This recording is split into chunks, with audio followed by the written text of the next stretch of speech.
suis en vidéo, Gloria, s'il te plaît. Mais ça marche pas. Comment ça marche pas?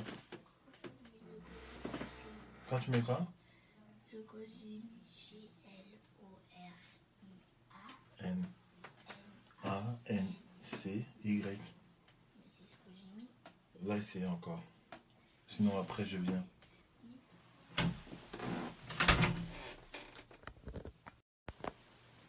Bonjour. Bonjour, partagez cette vidéo. Partagez cette vidéo.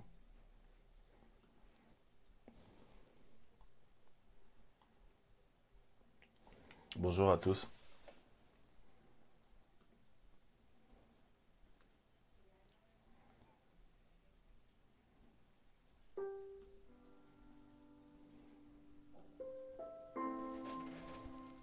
Bonjour Karine, bonjour Franck Louise, bonjour. Invitez le maximum de personnes. Bonjour. Bonjour Vladimir, comment vas-tu? Jamini. Bonjour Jip. Bonjour. Oui, ce thème-ci est très chaud en fait. Ce thème-ci est très chaud parce que... Merci Nami de préciser ça. Ce thème-ci est très chaud. Pourquoi? Parce que... à travers les réponses que j'ai vues, en fait, j'ai compris pourquoi beaucoup de couples ont des problèmes en fait. J'ai compris pourquoi beaucoup de couples, même des couples chrétiens... ont du mal à avancer quoi. J'ai compris beaucoup de choses. Bonjour Albert, j'ai compris aussi j'ai compris beaucoup de choses en fait. Et ça bouillonnait à l'intérieur de moi. Je me suis dit tiens, je vais pas laisser ça passer. En fait, c'est quelqu'un qui m'a écrit pour me demander en fait, je crois que c'est une personne qui bonjour. Merci Ghislain Bishop. Donc en fait, c'est quelqu'un qui m'a écrit. En fait, je pense que cette personne se prépare à faire le grand saut. Cette personne se prépare à se marier. Et en fait,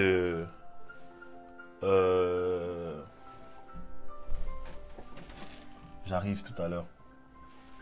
Je crois que cette personne-là essaye de... Cette personne se pose des questions. Cette personne doit avoir peur en fait. Et c'est normal, c'est naturel d'avoir peur. Lorsqu'on va se marier, surtout la personne est chrétienne, je pense. Et merci Albert, j'ai beaucoup aimé ton intervention. Tu vas comprendre pourquoi. Et je me suis dit, tiens, il faut que j'en parle. Je vais pas attendre la semaine prochaine, mardi. Je vais pas attendre jeudi prochain, ça va être trop loin. Je veux en parler comme ça à chaud. Vous savez, le mensonge vient du diable. J'avais tout dit de mon passé, ça m'est revenu bang, bang à la figure des années plus tard. Suffit certaines confessions sur ma famille et mes relations intérieures. Suis calme pour écouter.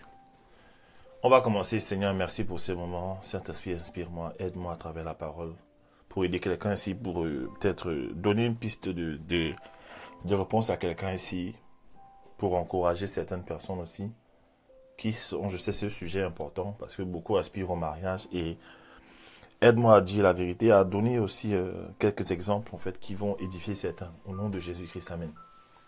Vous savez, le mensonge vient du diable.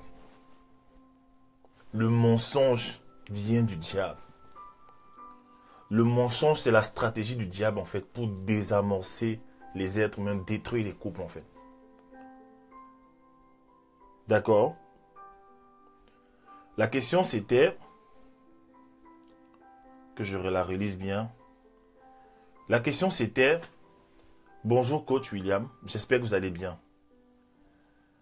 Pensez-vous que dans un couple, avant de s'engager jusqu'au mariage, chaque partenaire doit parler de son passé ou de ses péchés commis avant la relation? Le mensonge, c'est l'arme numéro 1 du diable en fait. La Bible dit que le diable, c'est le père du mensonge en fait. Bonjour Cornélie, bonjour tout le monde. Maintenant, est-ce qu'il faut raconter toute sa vie? Est-ce qu'il faut raconter tous ses péchés? Est-ce que c'est nécessaire? Tu rencontres une femme, tu as fait des choses, tu as couché à gauche, à droite, tu as fait des expériences, ce machin. Toi aussi, femme, tu as fait des expériences. Bah là, on a tous été dans la vie amenés à... On a souvent, par ignorance, fait des choses, en fait. Bonjour, bonjour Anaïs. On a par ignorance souvent fait des choses. On a fait des choses, on s'est livré à des trucs. Il y a des choses, parfois, quand je pense à ça, bah, je n'en suis pas trop fier, en fait. On a fait des trucs, tu vois un peu. On a fait, voilà. Quand je regarde mon passé, je regarde, voilà, je m'assois souvent. Ou même parfois quand l'ennemi veut m'accuser, il a tendance à parfois ramener des choses, en fait, que j'ai faites dans ma vie, dont je ne suis pas fier. Mais on a tous ça dans nos vies, en fait. On a tous cette situation, en fait. Hein? Garçon comme fille. Bonjour Sandrine. On a tous connu ces choses. Certains sont même allés dans des extrémités, en fait, des choses. Ça bloque? Comment ça bloque? Comment ça bloque? Est-ce que ça bug?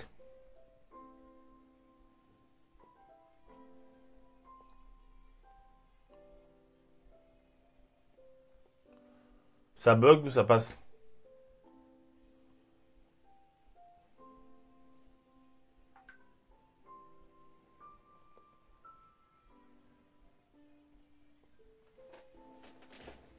Voilà, les gens ne me répondent pas là. J'ai l'impression que ça passe. Je vais me déconnecter. Ça bug pas? Ok. Ok. Donc en fait, on a fait des choses dans la vie. On a fait des choses. Et quand Dieu vient te révéler ta destinée, quand Dieu vient t'appeler, ben Dieu te ramasse de quelque part en fait. Le Seigneur nous a ramassés de quelque part. D'accord. Le Seigneur nous prend de quelque part. Le Saint-Esprit nous a vus dans notre passé en train de faire des choses pas correctes en fait.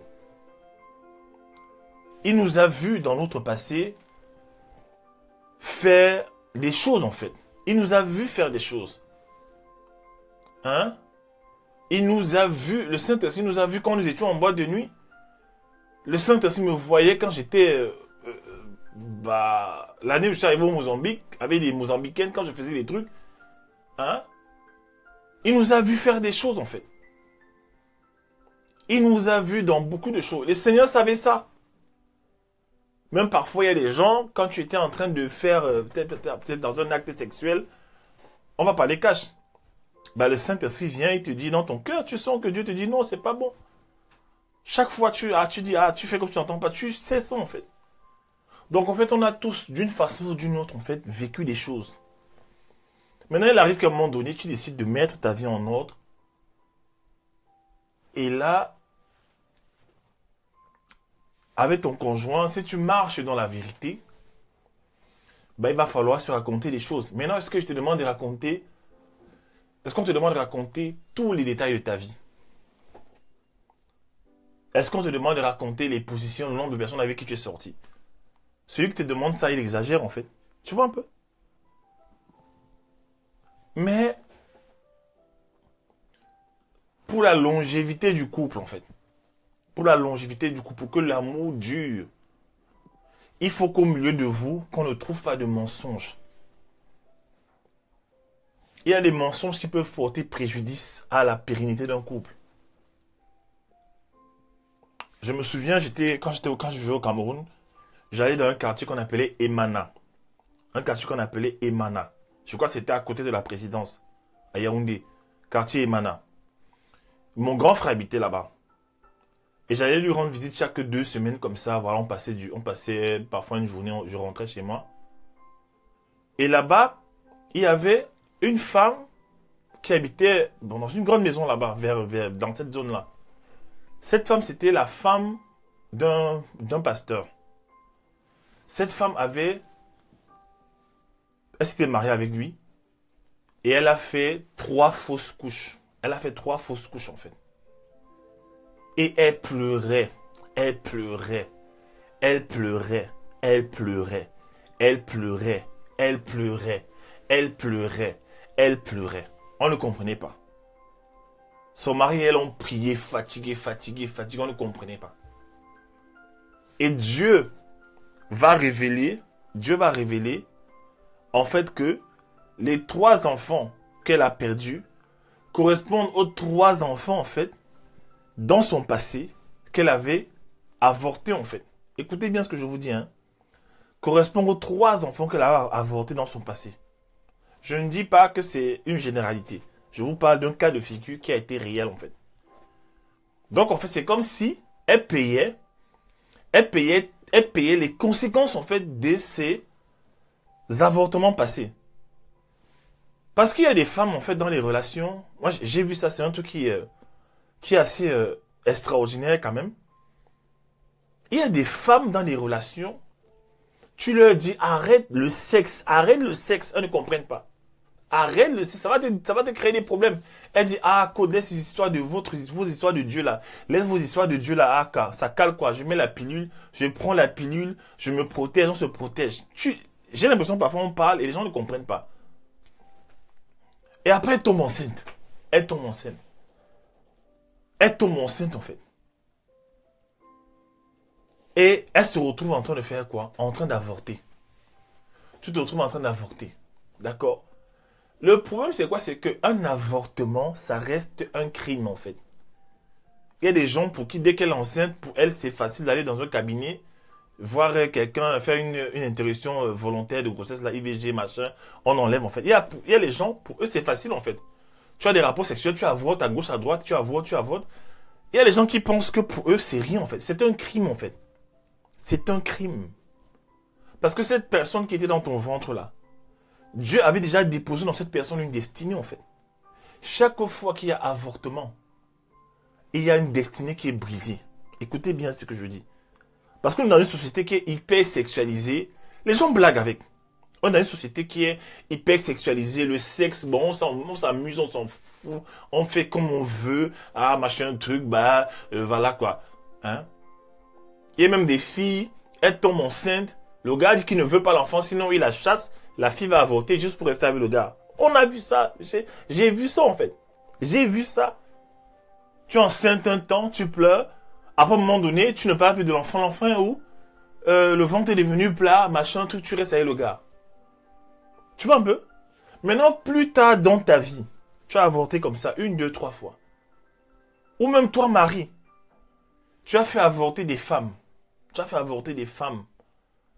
Tu as fait avorter des filles. Tu penses que ça ne te retombe pas sur la tête en fait? Toi qui sortais avec des filles, tu couchais à gauche, à droite, tu remplissais, tu faisais les enfants aux filles. Tu veux maintenant te marier, tu penses que ça va pas retomber sur ta tête? Il y a des... C'est-à-dire que tout ce qu'un homme aura sémé sur la terre, il récolte en fait d'une certaine façon. Donc en fait dans le mariage, avant de se marier, toi qui as connu des avortements dans ton passé, tu ne vas pas dire ça à ton gars? Tu ne vas pas lui dire qu'écoute, avant d'aller plus loin, dans ma vie, j'ai connu des avortements. Si tu fais ça, tu es malhonnête en fait. Écoutez-moi bien. Si tu as connu des avortements dans ton passé, et sérieusement, mon ami, il faut que tu dises, avant de te marier, il faut que tu dises à ton conjoint. De toute façon, si tu marches avec le Seigneur, si tu marches avec Dieu, Dieu te demandera de dire.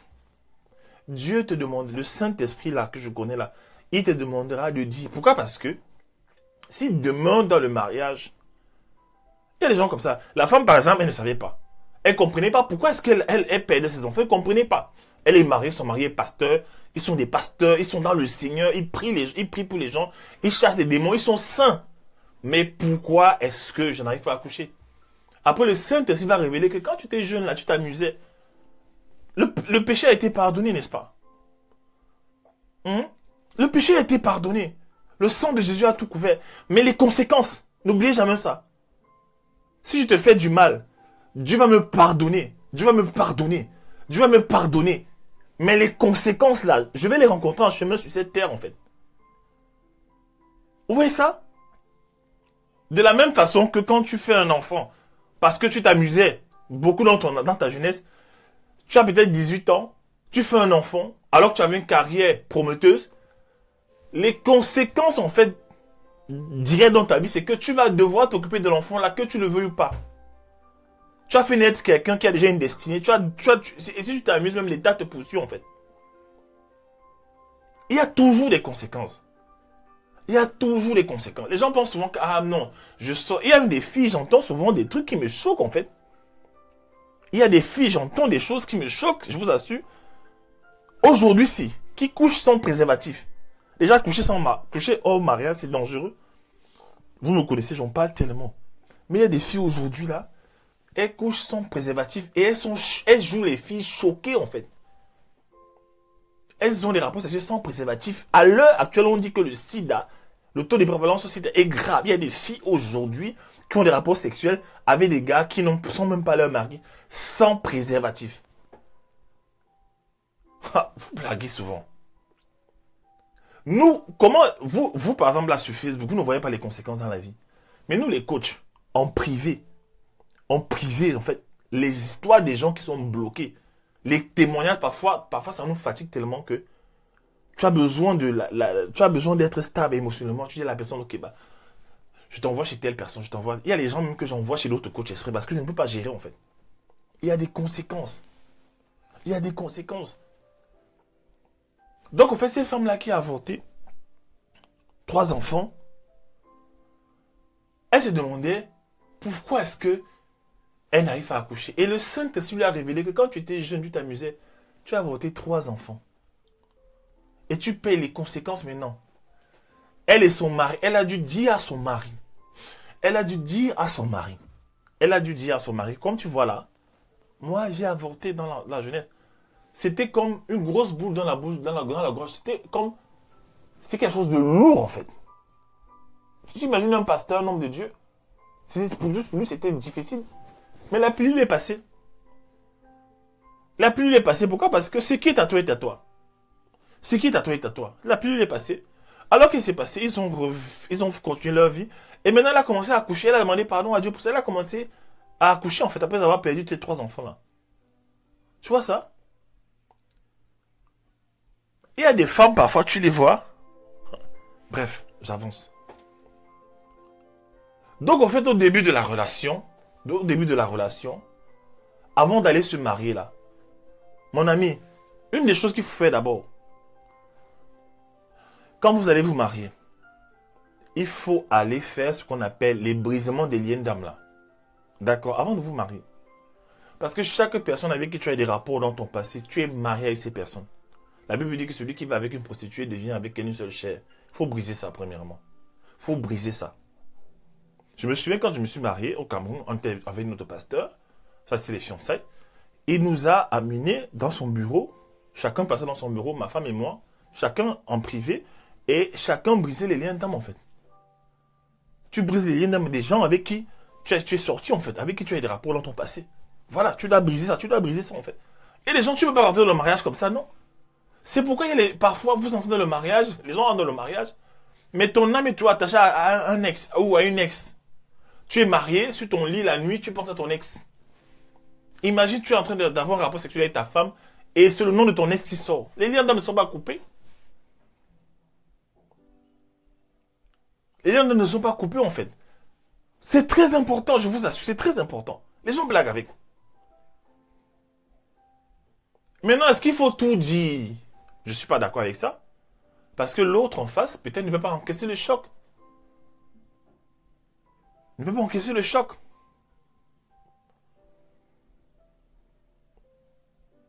Moi, j'ai déjà eu un monsieur qui m'avait écrit. Il était vraiment déprimé.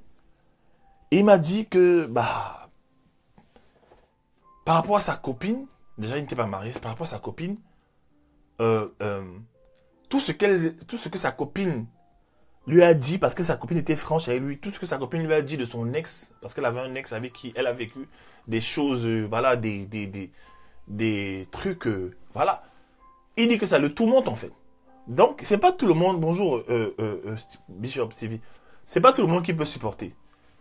Mais si vous marchez dans la vérité, il faut qu'avant d'aller dans le mariage, que vous vous disiez tout en fait. Ma femme et moi, on s'est tout dit. Voici, j'en prends le Seigneur à témoin. On s'est tout dit. On s'est tout dit. Des choses qui faisaient mal, on s'est dit. Maintenant, Dieu peut venir régner. Pourquoi? Parce que quand tu te maries, tu sais toi-même que tu as fait beaucoup de choses dans ton passé. Et tu caches. Le jour où ton mari apprend ça, le jour où ton mari apprend, tu vois un peu, le jour où ton mari apprend que, à cause des avortements passés, que tu lui as caché. Maintenant, vous n'arrivez pas à faire d'enfant. Mon ami, le gars va te quitter. Écoutez bien. J'ai vu des commentaires, des gens qui ont peur. Non, il ne faut pas dire. C'est légitime, cette réponse est légitime de votre part, c'est normal. Mais je pense qu'il faut les moments importants en fait de ta vie qui peuvent avoir un impact dans ton couple aujourd'hui, il faut dire en fait. Le monde spirituel est plus réel et plus dangereux que le monde naturel dans lequel on est. C'est pas la blague en fait. C'est pas la blague. Les maris ne vous disent pas les réalités sur leur vie. Ils ne vous disent pas en fait les combats souvent qu'ils ont en fait. Parce qu'il y a une porte que tu as laissée ouverte depuis ta vie. Tu vois un peu? L'ennemi aussi longtemps que tu as caché les choses. L'ennemi aussi longtemps que tu as caché les choses dans ton mariage. Voilà le pasteur Stevie qui dit qu'il faut tout dire. Hein? Voilà le pasteur Stevie, voilà un homme de Dieu qui vient et dit qu'il faut tout dire. Il faut vous dire les choses en fait. Par exemple, si tu étais un garçon, par exemple, je prends un exemple aussi. Parce qu'on parle souvent trop des femmes. Si tu étais un garçon qui était adonné dans le passé à l'homosexualité. Donc tu vas rentrer dans le mariage, tu vas jamais dire à ta femme. Hein? Il y a des hommes comme ça, oui. Si tu étais un garçon dans ta vie, dans le passé, tu as un passé d'homosexuel. Tu as fait des choses, voilà. Et entre-temps, tu as changé. Tu vas pas dire quand même que à ta femme que dans le passé, tu as fait des choses avec des hommes. Tu vas pas dire ça, tu vas cacher comme ça. Et si un jour, les symptômes se réveillent dans le mariage, tu fais comment en fait? Il y a des actes dans le passé qui nous suivent dans le mariage. Les familles. Oui, dans les fiançailles. Il faut en parler. Les familles, là, les familles qui ont connu, les gens qui ont connu l'inceste, par exemple. Tu as connu l'inceste dans ton passé. Par exemple, tu as fait ces trucs, en fait, dans le passé. Et après, il y a des gens comme ça, là. Tu as fait l'inceste dans le passé, après, dans ta vie, ça te rattrape. Tu n'arrives pas à avoir d'enfants, tu n'arrives pas à faire des trucs, tu comprends pas, en fait. Tu comprends pas. Tu comprends pas. Tu vois?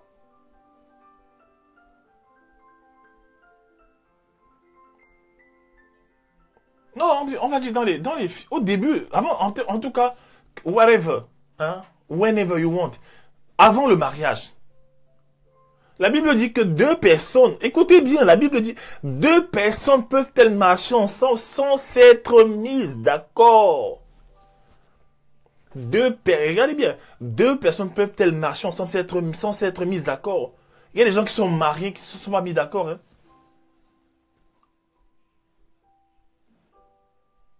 Regardez la chinoise qui avait fait la chirurgie esthétique. Elle était vilaine. Elle était vilaine avant. C'est une histoire vraie. Elle était vilaine avant. Elle s'est fait une chirurgie esthétique. Elle est devenue très belle. La fille rencontre un monsieur riche, un beau gosse. Ils se mettent ensemble, ils se marient. Hein? Hein? Et un jour, la femme tombe enceinte. Elle accouche un enfant qui est pas beau du tout en fait. Le monsieur se dit, mais ça vient de moi, je suis beau, l'enfant il est, c'est quoi? Toi tu es belle, qu'est-ce qui se passe en fait? Le monsieur n'était pas tranquille, il dit, mais comment notre enfant peut être aussi vilain? Alors ils sont allés à l'hôpital, ils ont fait tous les tests possibles, machin, truc. Ben, on s'est rendu compte que dans l'historique de la femme, elle avait fait une opération, elle avait modifié toute la structure de son visage en fait. Le gars l'a quitté en fait. Vous allez dire qu'il est méchant, qu'il n'aime pas sa femme? Non, il a été trompé depuis le début. Bah oui, vous riez Sandrine, c'est la vérité. C'est la vérité. Beaucoup de femmes là, vous avez des dossiers, vous avez peur. Mon ami, il faut dire, si c'est l'homme de ta vie, si c'est l'homme que Dieu t'a amené, c'est pour ça que je dis, c'est important d'épouser la bonne personne. Oui, vous les femmes, souvent, vous avez les dossiers. Vous avez souvent les dossiers, vous avez peur. Oui. Oh, je ne dis rien. Je ne dis rien. Oh. Si je dis que j'avais tel, j'ai fait ça. Ah, je préfère que tu dises, si te jette, il te jette. Si un gars te quitte parce que tu as été sincère sur ton passé, mon ami, c'est pas l'homme de ta vie. Excusez-moi de vous dire ça. Excusez-moi de vous dire ça là. Je parle ici là des hommes matures. Excusez-moi de vous dire, je vous parle des hommes matures, des hommes de destinée en fait. Je vous parle des hommes que Dieu, mon ami, c'est pourquoi première des choses à faire, il faut épouser la bonne personne. Il faut épouser la bonne personne. On ne se marie pas au hasard. J'ai déjà dit ça, on ne se marie pas au hasard en fait. Parce que lorsque, aussi autre chose, on se marie pour hasard. Voilà.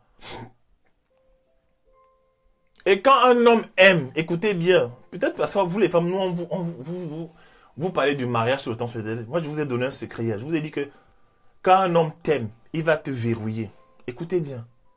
Quand un homme est amoureux de toi, quand un homme t'aime, il va te verrouiller, il va t'épouser. Peu importe ton passé. Écoutez bien ce que je dis. Quand un homme t'aime, je ne parle même pas encore de l'homme que Dieu va envoyer. Quand un homme t'aime, il va chercher à tout faire pour t'épouser. Tu vois un peu? Maintenant, un homme que Dieu envoie vers toi, c'est un homme que Dieu a préparé. Parfois, c'est dans le désespoir que tu vas vouloir cacher ta vie. Oh, si je lui dis mon passé, il ne va pas m'épouser. En fait, tu es en train de dissimuler des informations, en fait. C'est un peu comme un individu qui vend un sac qui est troué à l'intérieur, mais il masque les trous du sac et il fait tout pour que la vente, la transaction financière se passe. Il prend l'argent et disparaît, en fait. Après, le gars va se rendre compte là-bas devant qu'il y a le trou dans le sac. Trop tard, la personne est partie. Non, faut dire tout. Si la personne a mal, ne peut pas te supporter parce que tu es un homme, tu as un passé bizarre. Tu es une femme, tu as un passé bizarre. Si la personne ne peut pas supporter, ben tant pis. Tant pis. La personne s'en va en fait. Et Dieu lui-même qui met les gens ensemble va te donner quelqu'un qui va supporter. Hein?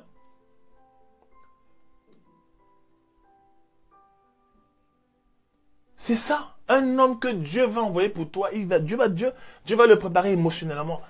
C'est pour ça que je dis le mariage, c'est pas pour les enfants. Vous savez, avant que je ne me marie, je vais vous dire ce que Dieu m'a fait. Première chose, avant que je me marie, Dieu m'a envoyé loin au Mozambique. Deuxième chose, avant que je me marie, Dieu m'a appris à vivre seul. Seul, loin de tous. Merci Audrey. Première chose, il m'a envoyé loin au Mozambique, loin de ma famille, loin de mon système de pensée naturel. Deuxième chose, il m'a appris à vivre seul. Seul. Troisième chose, il m'a appris à m'entretenir, à m'occuper des gens. Quand j'étais au Mozambique, l'argent que j'avais, je payais les loyers des gens avec. Je payais les loyers des gens. Je donnais la nourriture à certains Camerounais en fait. Je payais leur maison et je donnais la nourriture en fait. Le Seigneur me mettait à cœur à chaque fois de leur donner de l'argent, de m'occuper. J'ai même payé des papiers, j'ai même payé des procédures de papiers pour des gens à l'étranger. Pour que quelqu'un voyage, j'ai payé son billet d'avion, j'ai payé son séjour, pour que la personne aille à Johannesburg vivre en fait. Et Dieu me mettait ça dans mon cœur. À un moment donné, j'ai eu un appartement avant de venir en France. J'ai eu un grand appartement où j'avais une ménagère qui faisait à manger et moi-même j'allais faire les courses pour la maison tout le temps. Elle me demandait, mais pourquoi toi tu vis avec un ami qui ne fait jamais aucune course, c'est toi qui dépenses tout. Je voulais souvent aller dans son sens et je sentais que Dieu me disait non, fais seulement. Et je passais le temps à nourrir la maison. J'achetais tout dans la maison. Mais en fait, Dieu me préparait à être un homme qui s'occupe d'une femme, mon ami. Et regardez bien. Donc Dieu m'avait préparé en fait. J'allais dans les supermarchés, je faisais des courses pendant peut-être 2 heures. J'achetais tout, légumes, tout pour la maison. Je ramène à la maison, je classe dans les frigos. Voilà, il y a les factures qui viennent, Le loyer vient, je payais le loyer. Après, je vais voir mes potes des Camerounais qui sont dans d'autres maisons là-bas, qui n'ont pas d'argent. Je paye pour eux. Je donne les sacs de riz, je donne ça, je donne. Comme si j'étais marié, mon ami. Mais Dieu me préparait déjà. Et à un moment donné, quand j'étais au Mozambique, quand Dieu m'a demandé d'arrêter de sortir avec des filles, d'avoir des rapports sexuels, pendant 2 ans et demi, il a commencé à déposer en moi, en fait, un esprit de responsabilité. Ce qui fait que quand je suis arrivé en France, je vous assure, mon cœur avait envie d'aimer. Quand je suis arrivé en France, mon cœur avait envie d'aimer quelqu'un. Mon cœur était plein d'amour pour quelqu'un. Mon cœur était plein d'amour pour quelqu'un. Je ne savais pas qui j'allais aimer. Et je sentais je sentais que j'allais donner l'amour à quelqu'un. J'avais ça plein, en fait. J'avais plein d'amour pour quelqu'un, en fait. Je ne savais pas qui c'était. Et un jour, comme ça, je dors la nuit. Je fais un songe. Tu vois? C'est ça.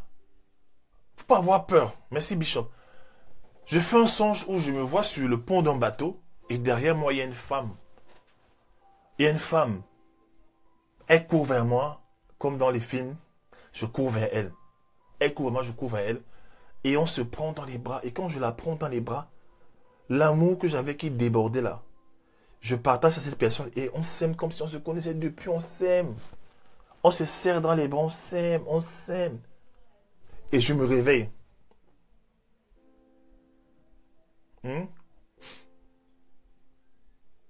C'est ça.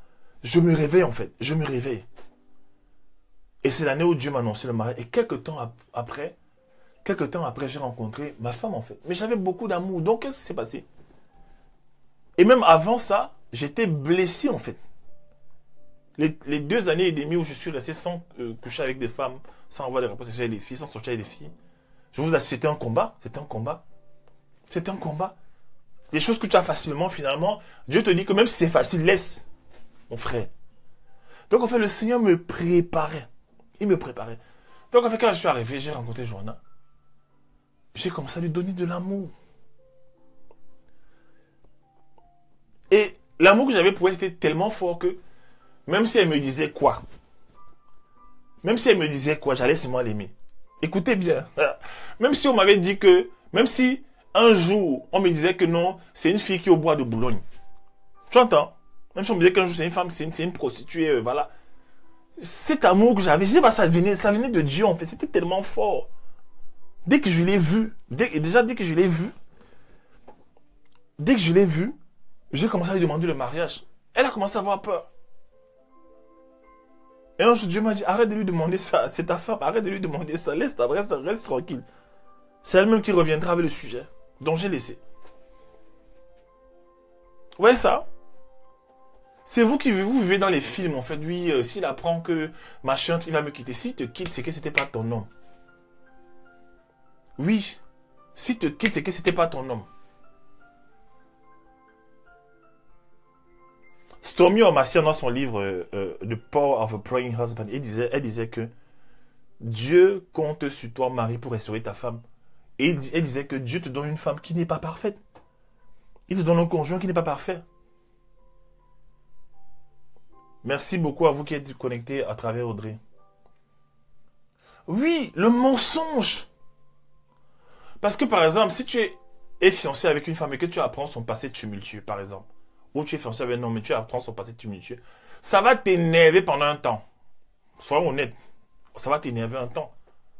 Tu vas dire, bon, que je la quitte. Je la quitte, on se sépare. Mon frère, tu vas aller chez toi. Ton cœur va commencer à te parler. Et tu vas avoir les pensées genre, en fait, ah, d'accord. En fait, tu la quittes parce tu la quittes en fait parce qu'elle t'a dit la vérité sur son passé. C'est ça, tu la quittes en fait. Ah. Donc toi, tu voulais une femme parfaite, sans tache. Ah, d'accord. Donc, toi, tu n'as jamais rien fait, quoi. Ah. LD, si tu as vu ça, ça veut dire que c'était programmé en fait pour ta destinée. Tu n'as...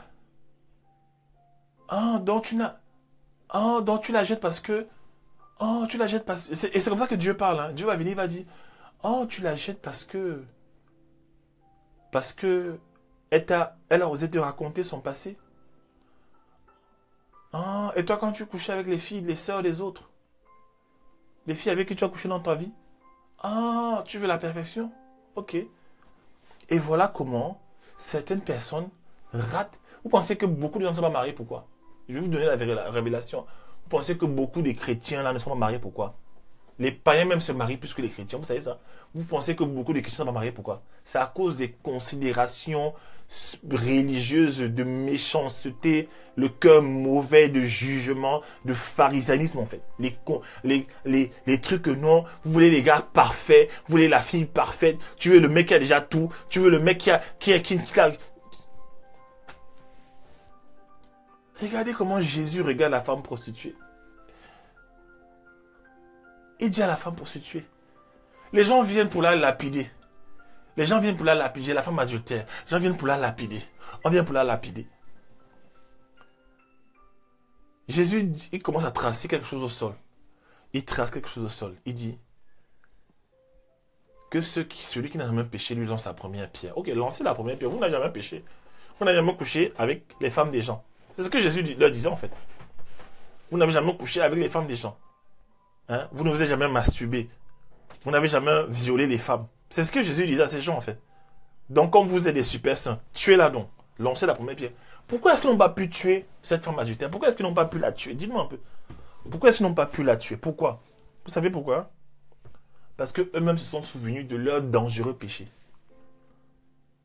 Ils se sont souvenus en fait de leur grave péché en fait. Et maintenant, quand ils sont partis, Jésus reste avec la femme. Qu'est-ce qu'il lui dit? Au lieu de lui dire, toi aussi, regarde les gens qui viennent me fatiguer à cause de toi. Toi aussi, on t'a pas appris, toi aussi, viens la sanctification, tu exagères. Jésus lui a dit quoi? Jésus lui a dit que femme, va et ne pêche plus. Tes péchés te sont pardonnés, va et ne pêche plus. Va et ne pêche plus. Vous savez, parfois je lis la Bible, l'autre jour j'étais avec ma femme, je dis à ma femme, est-ce que la Bible de Jésus signe? Est-ce que la Bible de Jésus signe? Est-ce qu'on lit même ça bien en fait? Est-ce que les gens ont vraiment compris l'évangile de Jésus-Christ? Est-ce que les gens ont compris même le caractère de Christ en fait? Est-ce que les gens ont compris ça? Vous savez quel est l'amour qui permet à un mariage de tenir? Je suis marié bientôt, ça va faire 8 ans. Bientôt 9 ans que je suis marié. Donc, j'ai le droit de parler de ce que je dis en fait. J'ai la licence. Si jamais tu t'interrogeais sur est-ce qu'il est marié, parle. Oui, je suis marié. Je suis passé par les hauts et les bas. Je suis passé par les saisons de sécheresse financière, tout ça. Je suis passé. Et je peux vous dire que ce qui soutient un mariage, ce n'est pas les amoureux du lycée. Ce ne sont pas les amoureux du lycée. Ce monde idyllique, ce monde de perfection là où on veut seulement la beauté. On n'aime pas la laideur. On n'aime pas la laideur, c'est qu'elle est... Non. Au moins des choses, on est blessé. Non. Ce qui fait durer un mariage, c'est l'amour de Dieu. Un amour inconditionnel. Un amour qui soutient. Un amour qui porte en fait. Tu vois ça? Un amour qui soutient, Si tu fais ça, si tu es le genre, tu cherches mal la personne parfaite là, je t'assure, tu vas rester. Tu risques de ne pas te marier. Parce que beaucoup de gens ont vécu des choses dans leur vie. Bah oui, beaucoup de gens. J'aimerais poser une question. Imagine un jour, Dieu te dit que ta femme, il a prévu une femme pour toi. Et tu te rends compte que c'est une prostituée. Tu fais comment? Il y a l'histoire d'une Américaine qui est, je crois, elle est pasteur aujourd'hui. C'était une ancienne prostituée. J'ai même vu deux, une ancienne prostituée et une ancienne star du porno. Dieu leur a donné les mariages. Et ces gens-là sont souvent très heureux. Et vous allez aller dans les couples là où c'est la perfection, on ne veut pas ceci. Je veux même aller plus loin. Des couples où, je vais parler un peu des tribus, par exemple au Cameroun. Moi, je suis Bamileke, ma femme est Betty. Et je vois souvent des gens Bamileke, d'accord? Tu as vu la star du porno, non, LD, voilà. Je vois souvent les gens Bamileke qui disent souvent que non, ils n'épousent pas les filles d'autres tribus. Ok, ça c'est votre choix. Moi, j'épouse la personne que Dieu a dit que je vais épouser en fait. Mais quand tu regardes ces gens qui disent qu'ils s'épousent entre eux, après tu vois des incohérences. Tu vois la souffrance. Les adultères. En fait, tu vois des choses, mais tu te demandes, waouh. C'est toujours l'affaire des récents entre tribus là. Vous voyez ça? C'est important en fait d'avoir le caractère en fait de Christ, l'amour. Et il y a même des gens qui ne sont pas chrétiens mais qui nous démontrent ça tout le temps. J'ai suivi l'histoire d'une femme sur Netflix.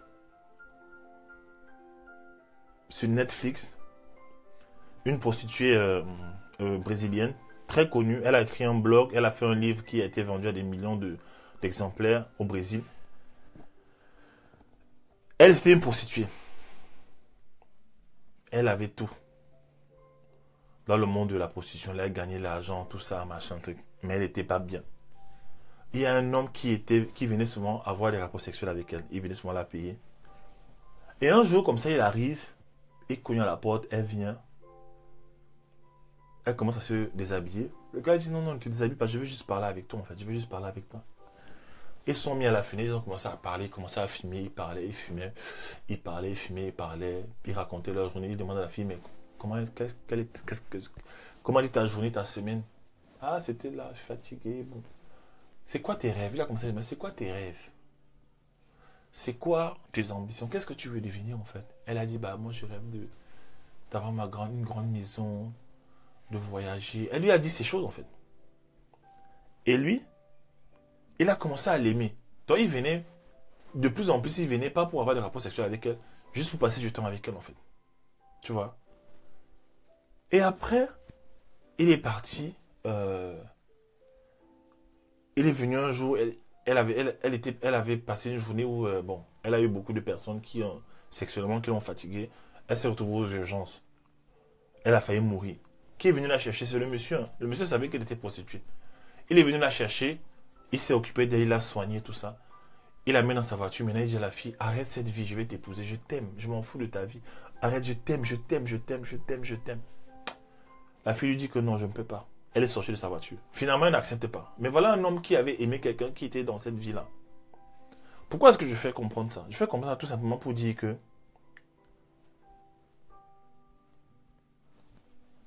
ce qui est à toi est à toi, premièrement. D'abord, épouser la bonne personne, c'est important. Le mensonge vient du diable. Ce qui est à toi est à toi. Et tu peux rater ce qui est à toi à cause des préjugés. Tu vois un peu? Et mieux vaut souffrir maintenant à apprendre la vérité que de souffrir après. Et Dieu ne nous donne pas, écoutez bien, Dieu ne nous donne pas un conjoint parfait. Ben oui. Tous ces gens que vous voyez là, ces grands pasteurs, ces grandes personnes, allez fouiller un peu. Si jamais on vous ouvre la porte de leur vie, de leur maison, de leur dossier, vous allez apprendre des trucs. Voilà, excusez-moi. Et ça prend un homme de caractère. C'est ça que je dis. Le Saint-Esprit me disait il y a 2 jours, je n'ai pas dit que c'est le Saint-Esprit qui m'a dit, mais c'est le Saint-Esprit qui m'a dit. J'ai fait un songe où je voyais un homme qui était avec une femme. Il a dérangé tout le temps. Il a dérangé tout le temps. Tout le temps, il a dérangé. Il l'embêtait. Il l'aimait, mais il l'embêtait trop. Il l'aimait, mais en fait, il ne l'aimait pas. Il pensait l'aimer, mais il l'embêtait. Et un jour, qu'est-ce qu'elle a fait? Elle a pris sa voiture. Elle s'est mise devant lui. Elle a démarré. Elle a dit, si tu continues à m'embêter, je vais t'écraser. Le gars blaguait. Il était toujours en train de la taquiner. Il lui envoyait des paroles dures. Qu'est-ce qu'elle a fait? Elle a foncé sur lui. Elle a écrasé. Il est mort. Et je voyais la scène, en fait. Je voyais les sentiments des deux. J'étais dans le rêve, en fait. Et j'ai vu comment le gars était en train de mourir. Parce qu'il a passé toute sa relation avec la femme à l'embêter. Et quand je me suis réveillé, j'ai entendu la voix du Saint-Esprit qui m'a dit, un homme handicapé émotionnellement ne peut pas aimer une femme. C'est Dieu qui m'a dit ça.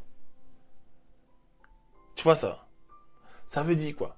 Ça veut dire que Dieu considère que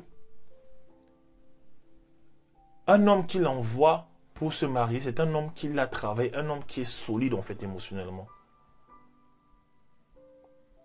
Un homme que Dieu envoie pour le mariage, c'est un homme que... Quand Dieu envoie un homme vers une femme, Dieu a d'abord pris le temps de la travailler. Pourquoi? Parce que c'est l'homme qui donne la direction. C'est l'homme qui donne la direction. Il faut avoir le genre d'homme que tu lui dis la vérité sur ton passé. Ça lui fait peut-être mal. Après, il te prend sur l'épaule et te dit que bah, tiens, laisse ça. C'est le pas. Allez, viens, on va aller. Je t'amène quelque part. Voilà les hommes en fait qu'il faut épouser. Le problème, c'est que vous êtes tout le temps avec des bras cassés. Je vous dis la vérité, je ne vous mens pas. Vous, les femmes, vous êtes souvent beaucoup avec des bras cassés. Beaucoup, les bras cassés. Toujours des gars avec des enfants, soit des enfants. Vous sortez les enfants. Oui, vous sortez beaucoup avec les enfants. Vous sortez beaucoup, vous les femmes, vous sortez beaucoup avec les enfants. Les gens irresponsables, les gens immatures, en fait. Vous vous arrêtez au niveau de la beauté. Tout le temps, les enfants, les enfants. On n'épouse pas un enfant, mon ami. Il est censé être le chef dans la famille. On n'épouse pas un homme qui est un enfant. Je ne parle pas des voitures, parce que ça, ce sont les jouets.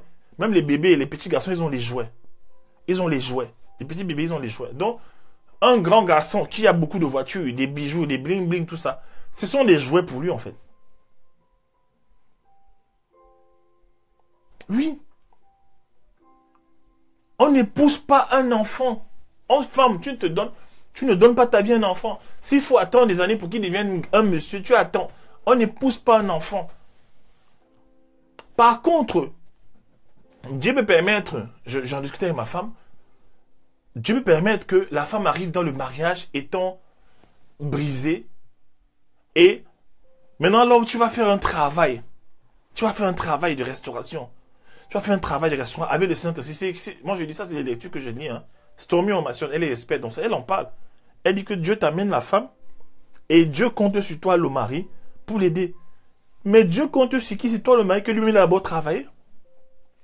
Beaucoup d'hommes ne sont pas prêts pour se marier. La loi du couvercle nous dit quoi? La loi du couvercle, John Maxwell, est une loi spirituelle. La maison, la famille prend la direction de la tête de la famille. Ça veut dire que si à la tête de la famille, il y a un enfant, à la tête de la famille, s'il y a un enfant à la tête de la famille va dans... La famille va où? La famille va où? La famille va où en fait? Je vous dis, Dieu m'a appris à être un bon mari en étant celui qui s'occupait des gens au Mozambique. Je vous dis, Dieu travaille David dans les champs, étant berger.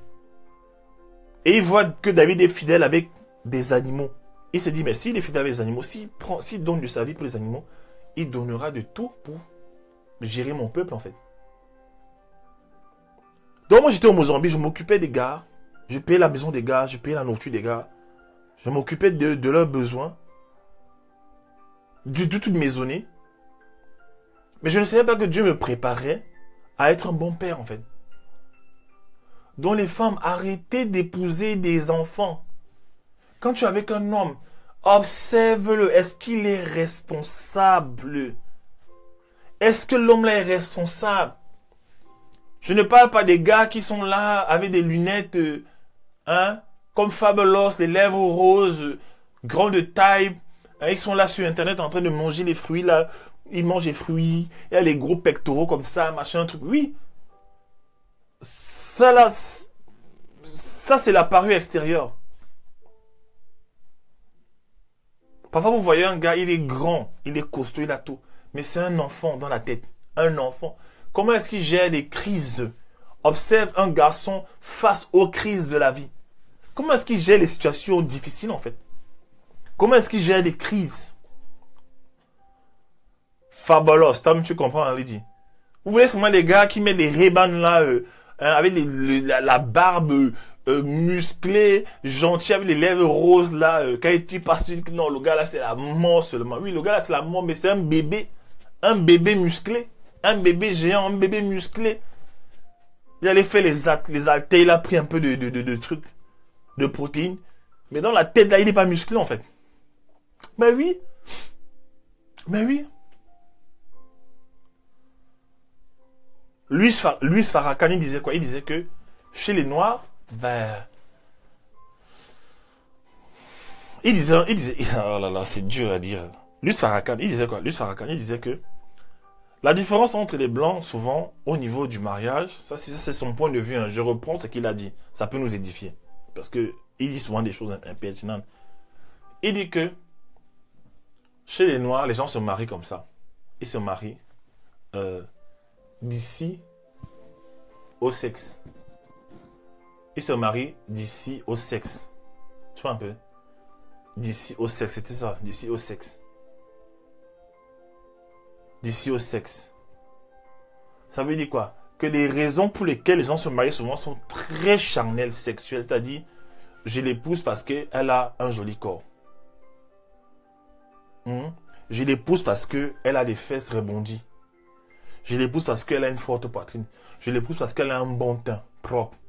Je l'épouse parce qu'elle a un sourire ravageur. Je l'épouse pour ça. Oui, mais la partie ici, la tête, qu'est-ce qu'il y a dans la tête? Qu'est-ce qu'il y a dans la tête? La vision, les yeux, la vision. Hein? Hein?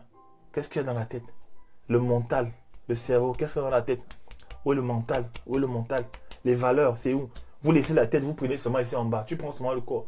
Et il disait qu'il y a d'autres peuples, d'autres familles. Il disait ça c'est son point de vue. Hein. Mais c'est quand même intéressant d'écouter ce qu'il disait. Que chez les Whites, par exemple, vous allez voir que eux, c'est pas ça qui fait le mariage, c'est ça. C'est pour ça que chez eux, souvent, ils ne se mettent pas avec n'importe qui. Avant de se marier, souvent, ils se mettent selon les lignées. Pourquoi est-ce que vous avez souvent des familles qui sont riches sur des générations? Tu vois un peu? Pourquoi vous avez souvent des familles qui sont riches sur des générations, qui transmettent la richesse sur des générations, qui font des grandes choses? C'est que ils se marient ici. Ce n'est pas forcément la beauté qui fait leur mariage, c'est la tête. La tête. Est-ce qu'elle est intelligente? Est-ce qu'elle est visionnaire? Est-ce qu'elle sait gérer? Est-ce qu'elle peut tenir dans ma démarche, dans ma vision? Est-ce qu'elle a des valeurs? Est-ce qu'elle est un leader? Est-ce qu'il est un leader? Est-ce que si je fais les enfants avec lui, est-ce qu'ils seront intelligents? Est-ce qu'on va pouvoir construire ensemble? Ils regardent ça. Pourquoi la plupart des Noirs américaines souffrent? Bonjour Reine. Pourquoi la plupart des Noirs américaines souffrent? C'est souvent, les relations, c'est souvent basé sur ça. Le sexe, le sexe, le sexe. Le physique, le physique. Dans certaines familles, ce n'est pas le physique, c'est d'abord la tête. On se marie selon une destinée. Tu vois ça? Ça, c'était l'exemple de Farrakhan. J'ai trouvé ça quand même intéressant. Ça m'a marqué. Donc, on fait quand tu es avec un gars, observe-le. Bonjour Gabriel. Bonjour parfait. Tu vas où? Tu nous amènes où? Qu'est-ce qu'on devient? C'est pas le genre de gars, tu es avec lui, tu lui parles des choses sérieuses. Tu lui parles des choses sérieuses. Il t'embrouille, il t'amène au lit. Il y a des filles comme ça. Il y a des gars comme ça. Oui. Tu commences à lui parler de l'avenir. Ok, si vous avez des enfants, ils vont fréquenter où? Ils vont faire ceci, ils vont aller où? C'est comment? Qu'est-ce que tu penses? Tu nous vois où dans 5 ans? C'est quoi les projets? Tout le temps, ça le fatigue parce qu'il n'a aucun projet pour toi. Il va t'embrouiller. Il va t'amener au lit. Vous allez faire l'amour. Hein? Parce qu'il sait que à ce niveau-là, s'il assure, il prend tes émotions. Hein? Farrakhan, lui. Il parlait de relationship. Oui, c'est ça en fait. Reine Marie. Tu parles des choses... Et il y a des femmes comme ça, elles veulent savoir, elle est avec toi, elles se posent des questions. Elles se demandent, est-ce qu'on va aller loin avec le gars-ci? Ok, I will do that. Est-ce que on va aller quelque part? Ah, il commence à l'embrouiller. Hein? Je connais beaucoup de gars comme ça. Et c'est les enfants, je connais, ils sont là. Ils sont là, toujours là. Toujours le sexe. Il t'embrouille à le sexe. Tu lui poses des vraies questions, le sexe. Quand un gars te fait ça une fois déjà, tu dois comprendre que tu ne vas aller nulle part avec lui. Parfois, vous n'avez pas la tête froide, en fait. C'est pour ça que je dis, épousez la bonne personne. Vous allez me dire, oui, j'ai raconté mon passé à ce garçon. J'ai raconté mon passé à ce garçon. Il a utilisé ça contre moi. Tu as raconté ça à ce garçon. Tu n'as pas raconté ça à l'homme que Dieu a envoyé dans ta vie. Il y a des phases dans le mariage où Dieu va te pousser à raconter parce que il y a des comportements que tu as dans le mariage qui sont attachés à ton passé et Dieu va tout faire pour que la vérité sorte. La plupart des gens se marient, ils sont contents, ils ne se connaissent même pas. C'est quand ils sont dans le mariage que maintenant Dieu commence à dire, ok, maintenant vous allez vous cacher. Maintenant dis-lui la vérité. Dis-lui la vérité. Dis-lui que quand tu étais petit, tu faisais souvent ça. Dis-lui qu'avant tu fait souvent ça. Maintenant c'est pour ça que tu es comme ça. Dieu va te dire ça, oui. C'est ton vis-à-vis, c'est ton miroir. Tu vas lui dire la vérité, sinon vous n'avancez pas. Il y a des groupes comme ça, ils ne sont jamais posé la question pourquoi est-ce que ma femme a telle attitude. Parfois tu vas voir une femme, elle est dans le mariage avec son mari, mais elle n'arrive pas à l'aimer. Elle n'arrive pas à l'aimer. Souvent c'est dû à cause de quelque chose qui s'est passé dans son passé. Et c'est dans le passé qu'on trouve ses réponses. Tu vas voir un homme dans le mariage, il n'est jamais sérieux. Il n'est jamais sérieux. Je ne parle pas de l'infidélité, mais je dis un homme qui n'est jamais responsable dans le mariage. Il ramène toujours tout à plus tard. Il ramène toujours tout à plus tard. Dans son passé, dans sa famille, il y avait souvent un esprit de négligence en fait. Un côté négligent dans sa famille qui faisait que le gars a grandi comme ça, là, c'est bon. Voilà. Hein? Comme ça. Il a eu l'habitude du jour de faire ça. Il a vu ses parents faire ça en fait. Le passé est important, mon ami. C'est très important.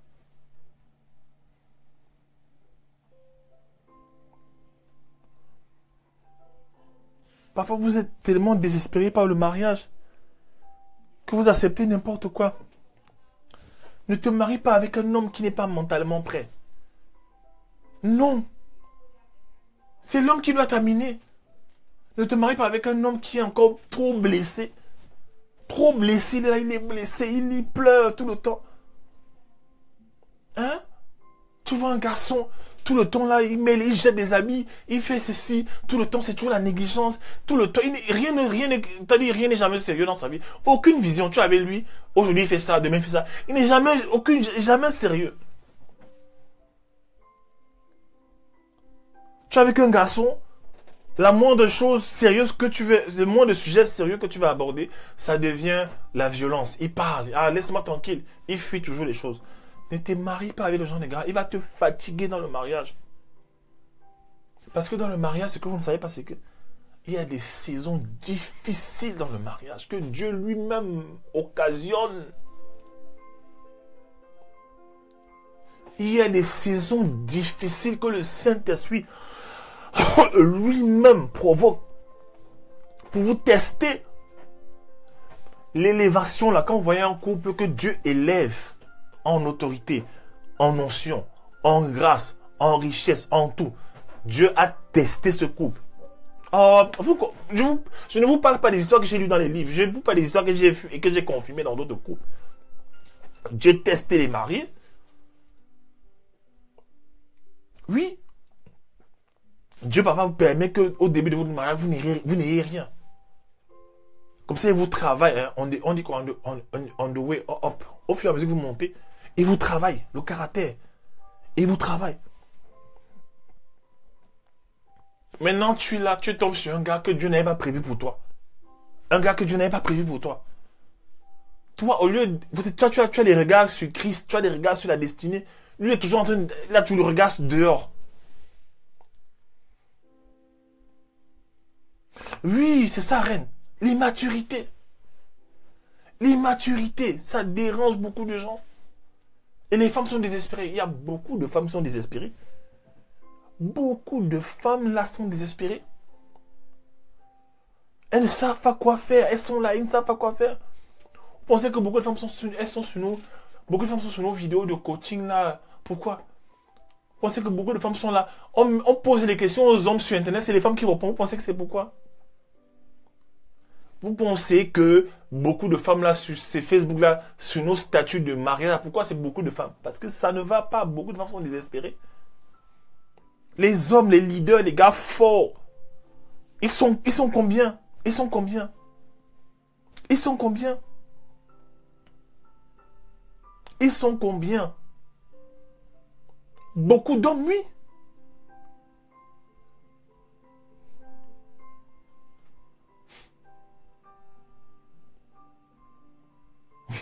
J'ai trop dit qu'elle va pas nous répondre. Non, je t'explique ça pour te faire comprendre que c'est ça en fait.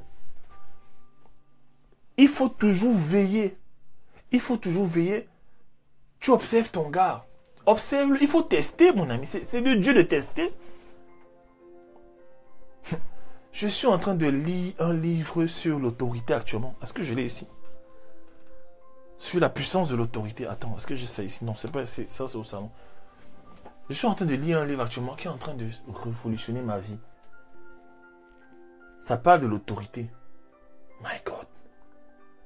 Dans ce livre, l'auteur dit, on ne donne jamais de l'autorité à un homme qui n'a pas été testé.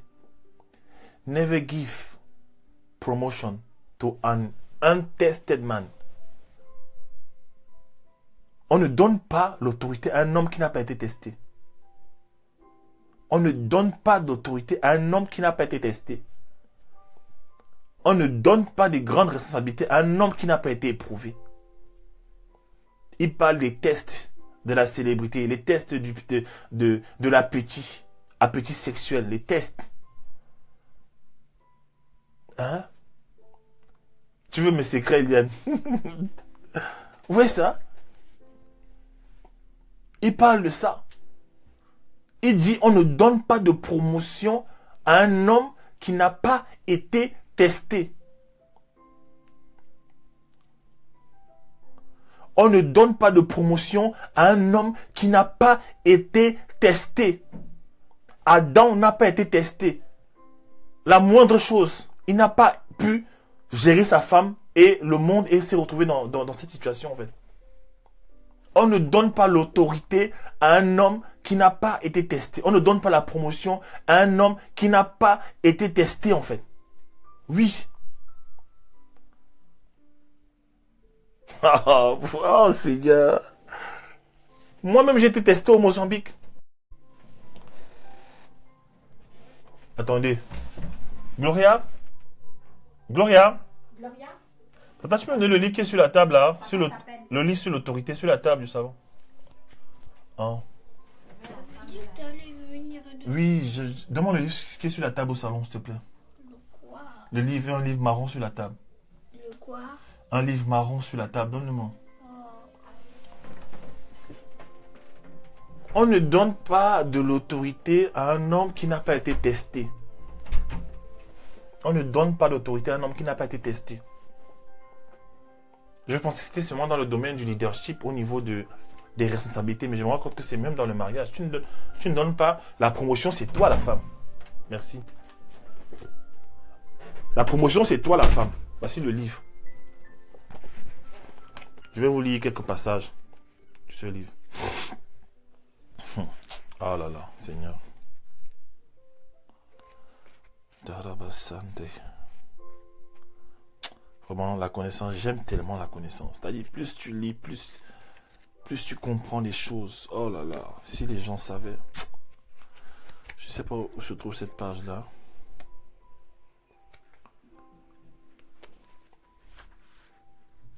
Même dans l'entreprise, pas d'évolution sans test. Oui. Pourquoi vous donnez le... Pourquoi la promotion, c'est qui? La promotion, l'élévation, c'est toi la femme. Tu es la femme.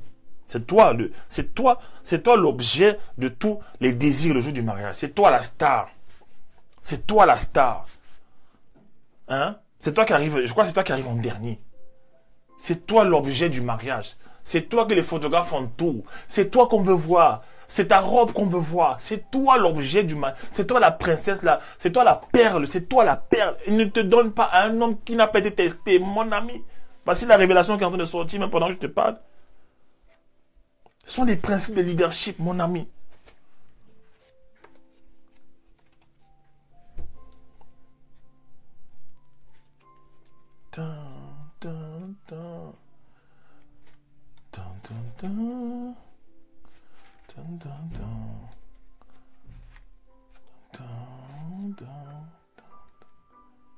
Hein? Ne donne pas la promotion à un homme. Amen. Ne donne pas la promotion à un homme qui n'a pas été testé. Hein? Attends un peu. Sandirio Sakanda Mama.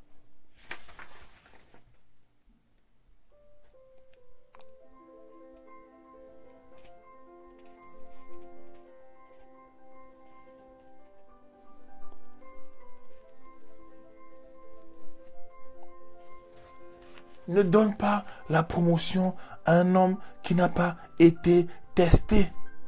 Voici ta révélation.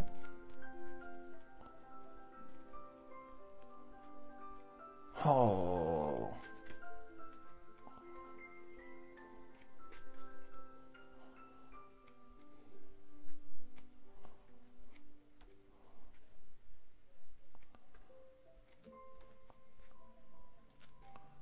Ne donne pas l'autorité à un homme qui n'a pas été testé. Ne donne pas l'autorité sur ta vie à un homme qui n'a pas été testé. Tu vois un gars mignon, il arrive, tu ne le testes pas. Tu ne le mets pas à l'épreuve. Du coup, c'est l'homme de ma vie. Et après, il te montre le feu et tu pleures. Ah oui, si je savais, si je savais, si je savais. Voilà. Il dit en anglais, authority should not be given to the untested. D'accord? Authority should not be given to the untested.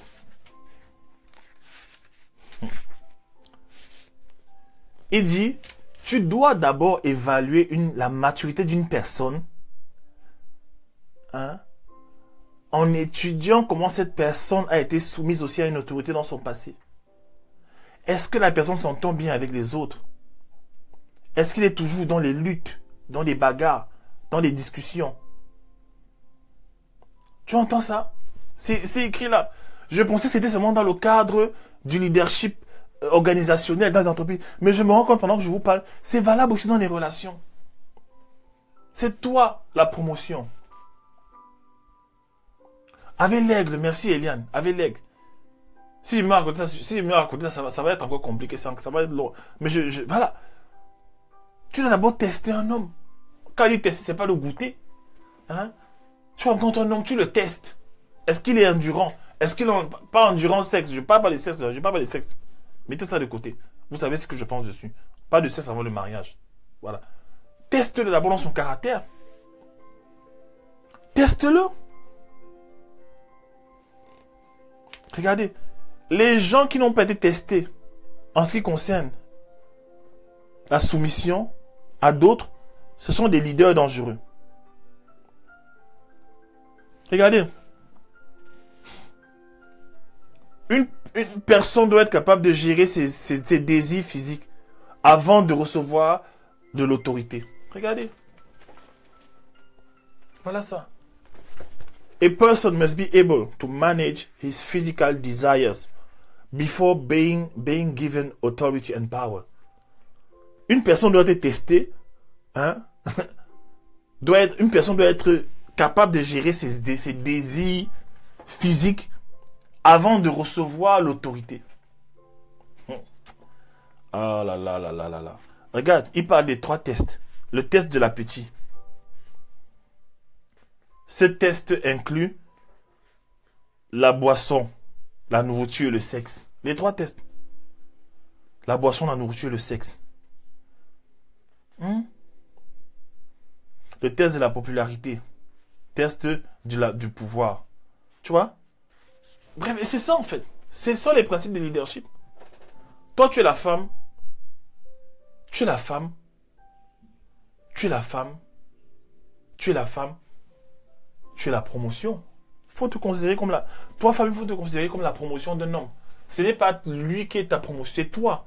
La Bible dit dans le Proverbe 31 que la femme, le mari de la femme vertueuse, il est considéré aux portes de la ville. À cause de sa femme, grâce à elle, le gars est considéré, il est respecté. Donc, c'est la femme qui le met en haut. Donc, en fait, avant de te donner toi, qui est précieuse, toi qui es belle, toi qui es magnifique, toi qui es talentueuse, toi qui es, tu dois tester le man. Tu dois le tester. Tu lui mets la pression sur certains sujets. C'est ça. Tester, c'est être mis à l'épreuve. Voilà. Voilà.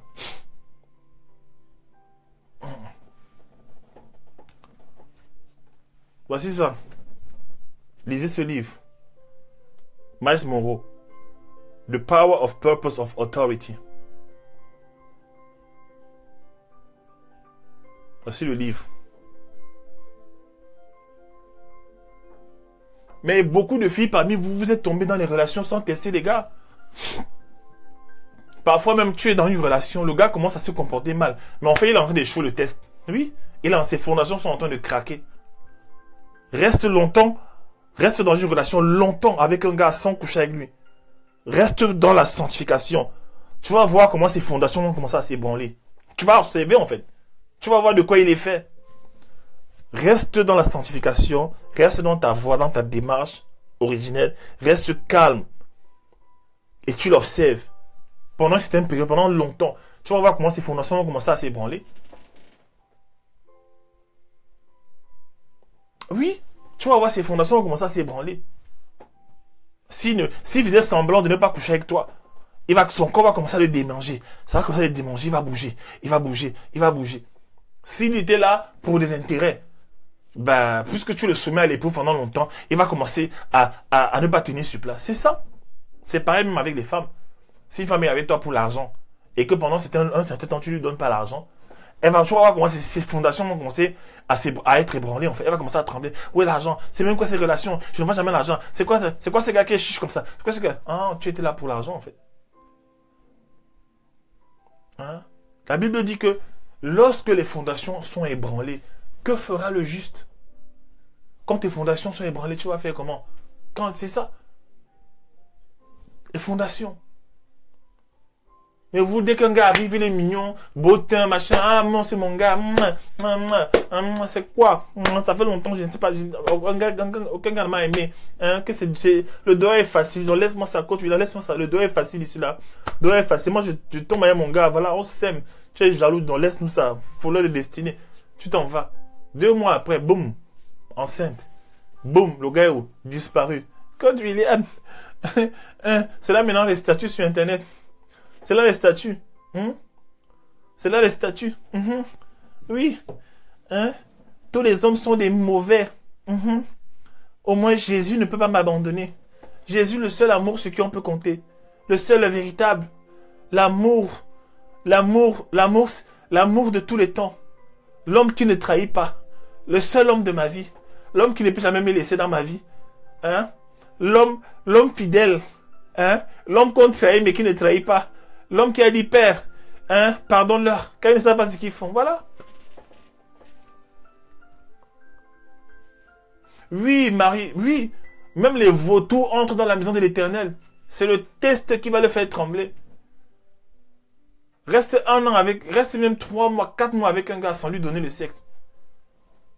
Tu vas voir comment son corps va commencer à trembler.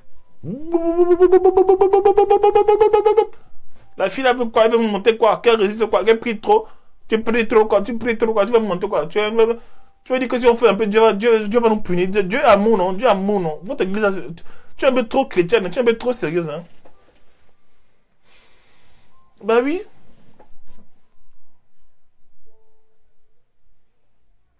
Coach, laisse comme ça, hein? On ne vit pas 2 fois, hein, coach? Hein? Toi, tu dis ça parce que tu es déjà marié, hein? Tu dis ça parce que tu es marié, hein?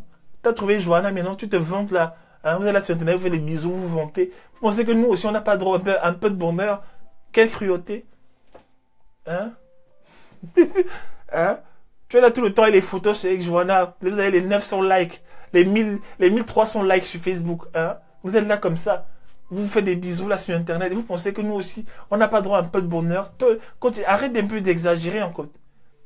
Hein? T'exagères un peu. Tu ne trouves pas que t'exagères un peu? Et d'abord, vous les coachs, est-ce que vous êtes d'abord les vrais coachs? Hein? C'est quoi ces coachings bizarres là, toujours en train de vouloir nous frustrer, nous les femmes? On cherche un peu d'amour, mais voyons. Hein? N'attendons pas droit à un peu d'amour, un peu de reconnaissance, hein? Hein? C'est déjà dur, la vie est dure, mon ami. La vie est dure. Hein? On a quand même droit à être aimé, hein? Hein?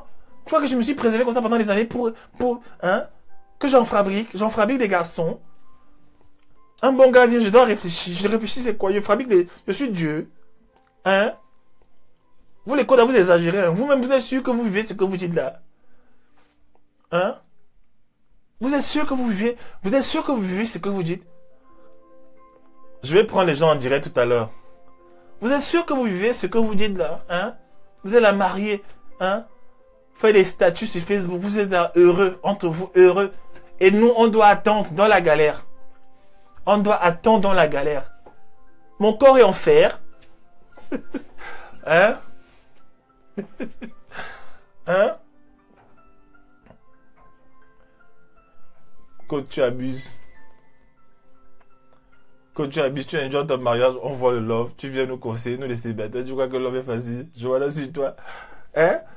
Tout le temps sur Internet, avec ta chérie, c'est toujours les bisous. Bisous, bisous. Un peu bisous, bisous. Anniversaire, c'est photo, bisous. Petite sortie, c'est photo, bisous, bisous. Petit voyage, bisous, bisous, toujours à Etago. Toi, tu viens maintenant nous imposer des restrictions sur Facebook. Qui t'a établi sur nous? Hein? Qui t'a établi sur nous? C'est quoi ces coachs-là? Trop sévères. Moi, j'aime les coachs gentils qui me disent la vérité, qui me disent pas la vérité. Ou qui me disent la vérité que je veux entendre. Là, on ne vit pas deux fois. Mon frère, Jésus est amour. Dieu est amour, hein. Vous êtes trop durs, vous les coachs. Laissez-nous au moins vivre.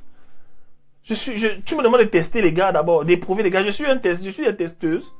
Je suis professeur. Hein? Je suis un professeur. Faut arrêter un peu, hein. Mon frère, donc le gars m'invite à Dubaï. Je ne pars pas à Dubaï. Donc à cause de toi, je vais rater le voyage. Le gars me propose la Range Rover. Range Rover blanche. Il me propose la Range Rover blanche. Je vais refuser la Range Rover à cause de toi, mon ami. Donc tu veux que je continue à marcher à pied ici dehors, coach? Hein? Que je crée les jaloux à Michel. Hein? Vous êtes déjà bien, vous êtes mariés. Dieu vous a donné le mariage. Maintenant, vous venez sur Internet, vous criez partout aux gens de se maîtriser. On se maîtrise quoi, coach? On en fabrique. On vit deux fois. Hein? Tu es sûr maintenant que vous êtes des coachs? Hein? Hein? Vous voulez devenir seulement Marcelo Chounazi? Vous voulez seulement devenir le pasteur Chounazi? On m'invite à Dubaï, je ne pars pas à cause de toi. Jusqu'à maintenant, je suis obligé de... Les voitures garent à côté de moi, je suis obligé de fuir à cause de vous. Et depuis ça même que je fuis là, aucun dragueur. Hein? L'argent m'est fini dans mon compte. Je suis à moins 1000 sur mon compte. Découvert, la galère veut me tuer.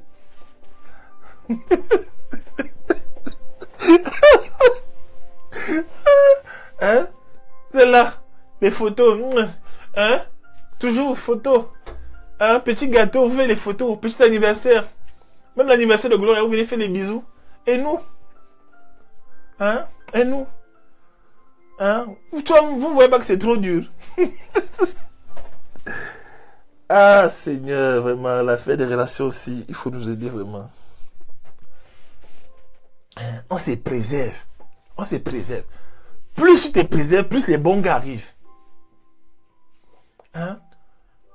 Tu es devenu Marcelo Junior. Personnellement, je n'ai rien contre le soutien aux femmes, bien au contraire. Ceci étant face à une situation, j'analyse toujours dans les deux sens. Ma question est dans ceci. Quand tu arrêtes, j'ai mal au ventre à force de rire. Non, mais c'est la vérité.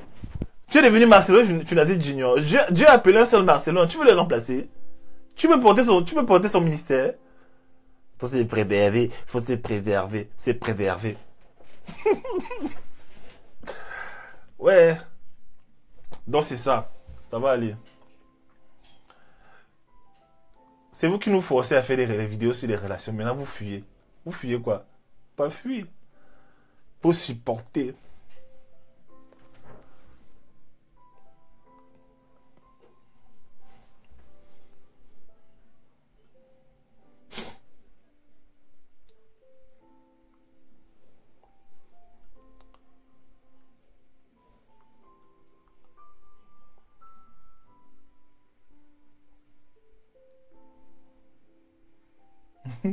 Hein? Les coachs, vous les dit quoi? Que vous êtes trop sérieux.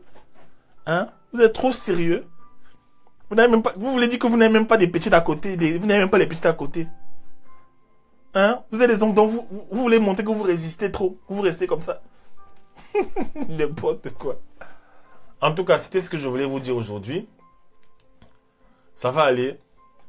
Courage. Dieu vous bénira. Si tu veux de la motivation, va regarder la vidéo que j'ai faite, mon audio que j'ai fait sur le mariage des Yenga. Ça va te permettre de tenir jusqu'à ce que tu te donnes la bonne personne. Langui m'a pris le contrôle à force de prendre des cours de coaching et toujours pas de gars. Le quoi? Le Ngimbe? Ça veut dire quoi le Ngimbe?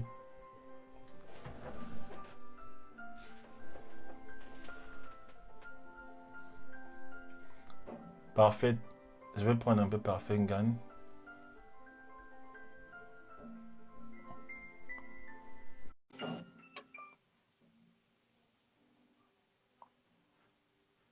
Et que j'ai des réponses à mes prières à travers tes lives. Merci beaucoup, Stella. Sois béni.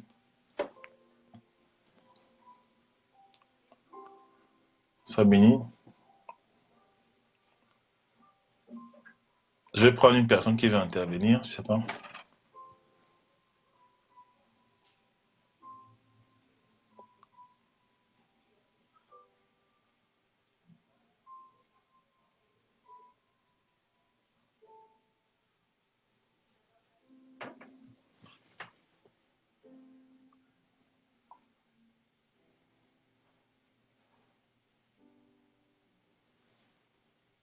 Tu arrives pas? Pourquoi?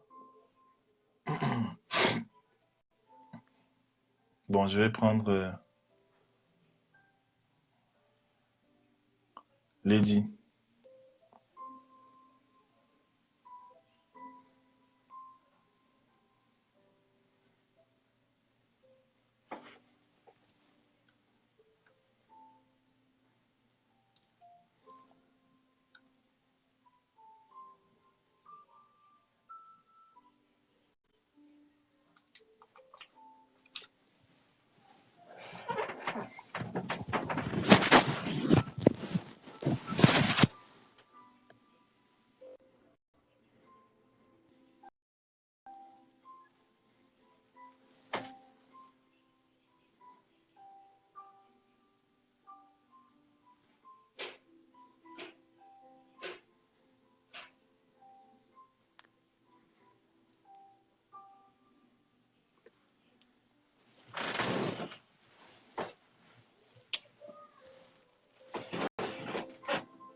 Ça se passe comment? Attends, je vais ajouter quelqu'un.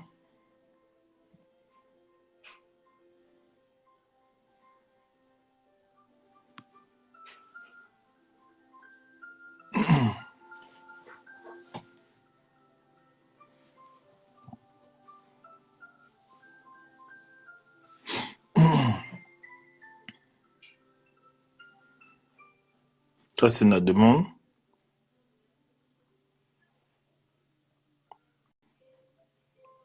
Attendez.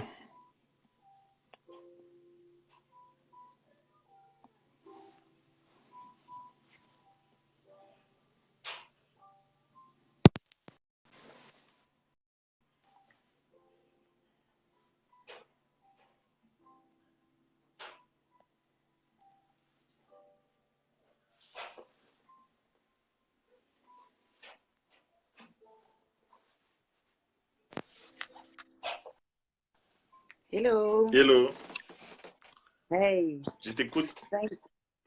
Merci pour l'opportunité, c'est vraiment gentil.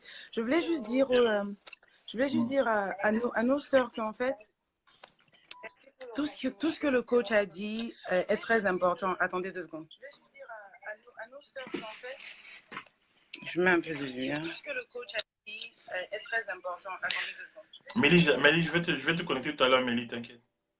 Je mets un peu de lumière. Tout ce que le coach a dit.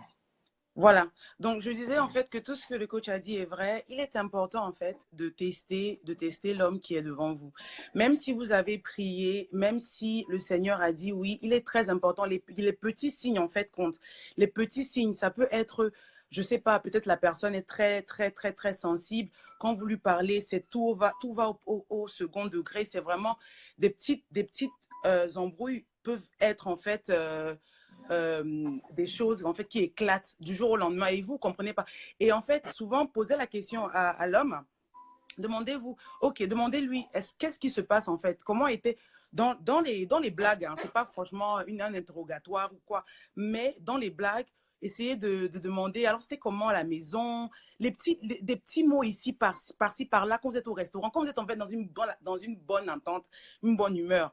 En fait, c'est comme ça en fait qu'on peut prendre des informations chez les hommes, de savoir comment est-ce que à la maison c'était, si la personne c'était une personne, si les parents étaient quelqu'un de strict, ça veut dire qu'en fait quand la personne va te parler, il y aura une certaine façon qu'il va te parler. Et quand la blessure est encore là, bah en fait il est difficile pour la personne de se donner totalement.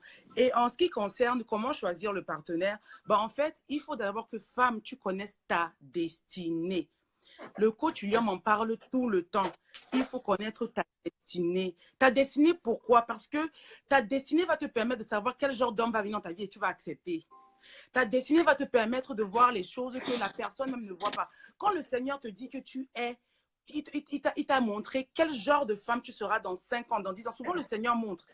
Les personnes pensent que c'est les blagues. Ce n'est pas des blagues. Quand vous êtes en vraie communion avec le Seigneur, il vous dit, il vous montre votre destinée. Quand vous demandez, et vous demandez sincèrement, avec un cœur, vraiment, Seigneur, je veux te servir. Ce n'est pas qu'on demande la destinée parce que je veux trouver le gars. Non, c'est demande la destinée. Seigneur, je t'ai été ici, là, pour quelque chose. Pourquoi est-ce que je suis là? Je veux savoir, je veux te servir. Comment je suis arrivée en Christ? Ah, le feu, le feu, le feu, le feu. Il faut que je me calme. Quand je suis arrivée en Christ, il faut que vous compreniez, quand je suis arrivée en Christ, j'ai dit, Seigneur, j'ai fait beaucoup de choses. Beaucoup de femmes me followaient déjà parce que voilà, j'avais une certaine vie. Je faisais des grands voyages avec des footeux. J'avais certaines copines. J'étais dans certains endroits huppés.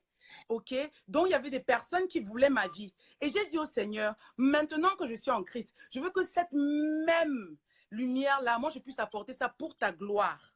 D'abord, je veux influencer, je veux inspirer, je veux que les personnes comprennent que tu peux être mignonne, être fashion et t'aimer sincèrement. C'est ça que moi j'ai dit au Seigneur quand je suis arrivée en Christ. Qu'est-ce que toi tu as dit quand tu es arrivé en Christ au Seigneur? Qu'est-ce que tu lui as dit que tu voulais qu'il fasse dans ta vie? Qu'est-ce qu'il a dit? Qu'est-ce que tu lui as dit que tu voulais vraiment qu'il inspire, pour que tu inspires les autres? Qu'est-ce que tu as dit en fait? Il est très important. Le Seigneur répond aux prières. Il n'est pas là pour il répond aux prières vraies et sincères. Quand il voit que ton cœur est disposé, ce n'est pas possible qu'il ne te mette pas dans ta destinée, qu'il ne te montre pas qui tu es et qu'il ne t'amène pas le mari qui va en fait être en mesure de porter le poids là. Parce que ce n'est pas facile. Quand on veut être une femme d'impact vient aussi avec les contraintes. Il y a aussi le monde, quand tu es avec un homme qui ne sait pas vraiment qui lui-même il est, quand il va voir que les gens sont toujours là auprès de toi, viennent te demander, il va se sentir un peu reculé, il va se sentir un peu lésé. Alors qu'un homme d'impact doit savoir que non, ça c'est ma chérie, elle fait les choses pour des kingdoms. Moi-même, je dois être là-bas en haut. C'est moi-même qui dois l'emmener à faire mieux. En fait, c'est le genre de personne à laquelle vous devez aspirer. On n'est pas là pour un Seigneur, je veux ta destinée, comme ça tu vas me trouver, que tu me montes à ma destinée, comme ça tu vas me trouver le gars. Non, non. Qu'est-ce que tu veux faire pour le Seigneur, pour le royaume? C'est ça aussi, être une femme d'impact. Qu'est-ce que talent? Tu fais quoi avec? Tu sais me faire à manger, mais tu l'as tous les jours. You don't know what is going on with your life. Don't upset me. Pasteur, you know, moi, ma bouche, il connaît. Le coach William sait que moi, je dis les choses vraies. Et moi, je dis ça comme ça sort. On n'est pas là pour... On est fatigué. On est fatigué de vous caresser dans le sens du poil. Prenons nos responsabilités. 2018, toi, femme qui m'écoute, tu es censée, avec tous les conseils que coach Darcy, Thierry, coach William t'a déjà donné, tu es censé contacter l'un d'eux et lui dire, coach, voici ce que je veux faire. Aide-moi. Ouais, mettez le prix. Mettez le prix, non, les gens, si. J'ai fait une vidéo début d'année où je vous ai montré tous mes livres que j'ai achetés. Je vous ai dit, et les livres sur les relations, et les livres sur les business, et les livres sur le self-development. Je vous ai dit que ne passez pas. Vous venez en Christ. Je ne veux pas savoir si vous êtes musulman ou pas musulman. Attendez, je vais vous montrer un livre. Je ne veux pas savoir si vous êtes musulman ou si vous êtes chrétien, si vous n'êtes pas chrétien. Ce livre-ci, Rick Warren. What on earth am I here for? In French, c'est une destinée, coach. Une vie marquée par l'essentiel. Une vie marquée par l'essentiel. Voilà, je suis une anglophone, donc des fois j'ai un peu du mal. Voilà. Donc c'est ça. Si tu ne veux lire aucun livre en 2018, lis le livre-ci. Ça va te shift. It's going to change something in your spirit. Ça va te shift, ça va te gifler un peu. Non, franchement, il faut une gifle. Et ça va t'aider. Ça va t'aider. Je vous dis la vérité. Donc, si vous ne voulez lire aucun livre cette année, hein, that's the book you need to read. Et tu es censé aller dire à monsieur, à tonton William, que regarde, tonton William, voici ce que je veux faire. On fait comment? 2018, réveillons-nous. Ne soyons pas là que le gars.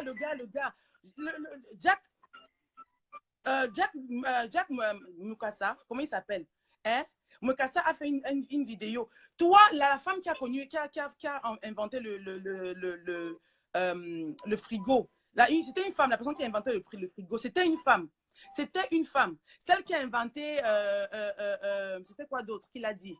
le lave-vaisselle, c'était une femme. Toi, tu es là, tu dis que tu veux te marier. Tu te maries dans le vin, mon ami. Tu vas apporter quoi sur la table? What are you bringing to the table? Mince, un peu. What are you bringing to the table? When you're going to... En fait, si Dieu t'emmène ton gars, vrai mari de la destinée, il va te demander que, ok, ma chérie, voici mon plan. Voici mon plan. Il va te dire qu'on fait comment? Tu vas lui dire quoi? If you don't know who you are, si tu ne sais pas qui tu es, si tu tu vas lui dire quoi? Est-ce que l'homme aussi est censé venir là, il ne sait pas ce que tu vas lui apporter. C'est pour ça qu'il vole les fesses, il part. Parce que tu n'as rien à lui apporter, mademoiselle. Il vole le cul, il part. Excusez mon langage. Il vole, il part. Parce que tu n'as rien à lui apporter. En vrai, tu n'as rien à lui apporter. Il ne va pas venir se mettre avec une femme sans vision alors que lui-même il a une grande destinée. Comprenons, si on connaît notre destinée, ce n'est pas tout homme qui peut venir nous parler, on va écouter. Ce n'est pas tout ce que tu dois entendre. On dit que your eyes, what you hear, what you see, and what you say is part of spiritual things. Donc, ce n'est pas tout homme que tu dois tendre l'oreille. Ce n'est pas tout que tu vois avec tes yeux. Ce n'est pas tout que tu dois dire. Soyons vigilants. 2018, gars, il faut que tu me dises combien de personnes en 2018, combien de femmes vont venir te parler. Franchement, vont venir te dire que, ok, coach, j'ai écouté ta vidéo. En tout cas, elle, c'est le coach. Présente-toi, Audrey. Oh, sorry. J'étais trop. Le Saint-Esprit voulait trop que je parle. Sorry. Alors, oui, je m'appelle Audrey. En fait, présente-toi parce que comme tu es coach, tu vas pouvoir aider d'autres personnes. Donc, présente-toi aux gens. Je te laisse te présenter. Ok.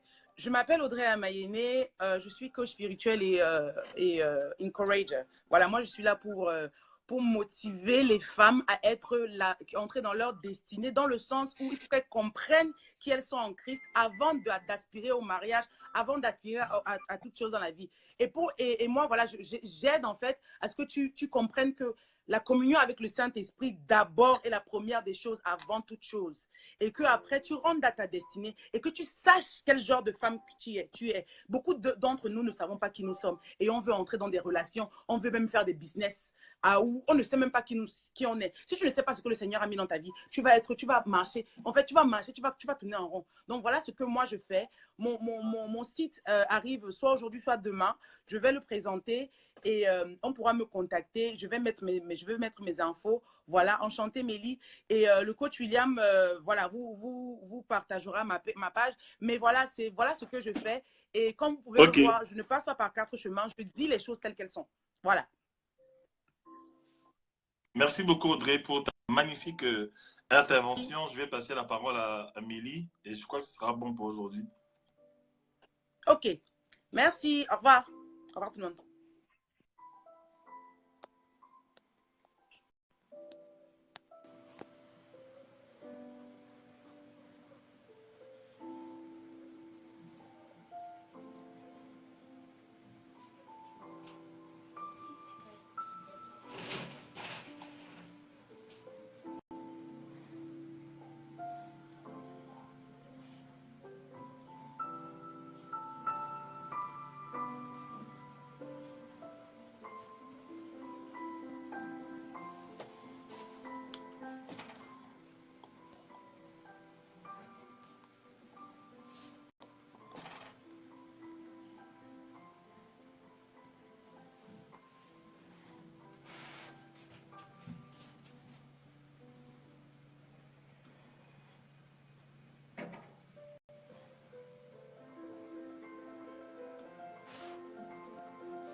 Le nom du livre, de quel livre en fait, Bichette?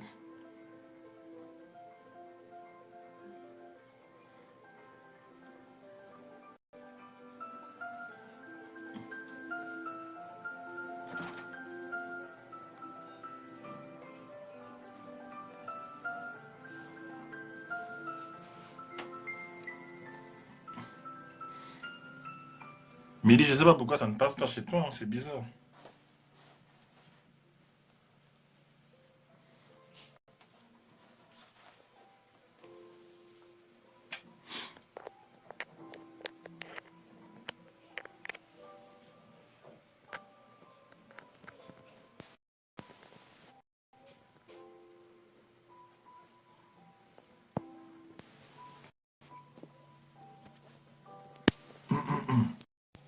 Une vie motivée par l'essentiel de Rick Warren, le livre.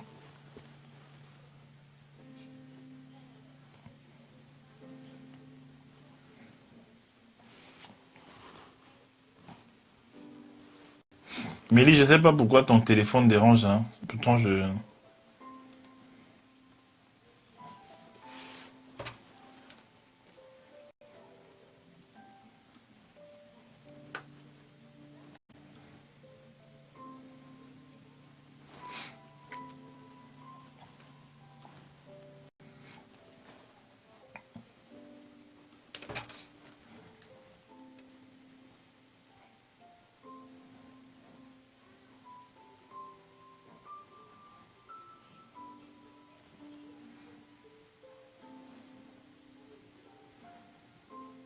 Ouais, c'est un bon livre. Moi je l'ai depuis...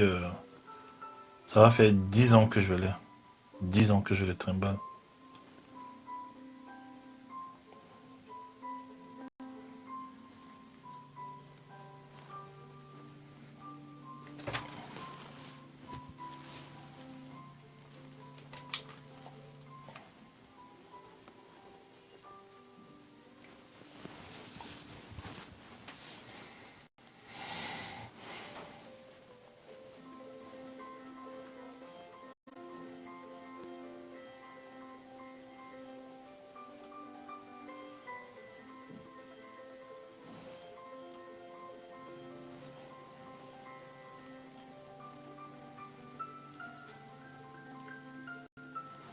C'est bizarre ça.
Bah Mélie, je sais pas pourquoi ça passe pas chez toi, hein. Désolé vraiment.